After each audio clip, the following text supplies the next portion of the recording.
Green building.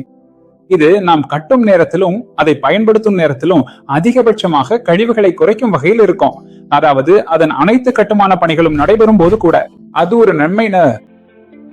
இதே மாதிரிதான் இன்னொரு நன்மை இருக்கிறது என்று நாம் சொல்கிறோம். அதாவது இதனால் வெளியேறும் கிரீன் ஹவுஸ் விளைவை ஏற்படுத்தும் வாயுக்கள் குறைவாக இருக்கும்.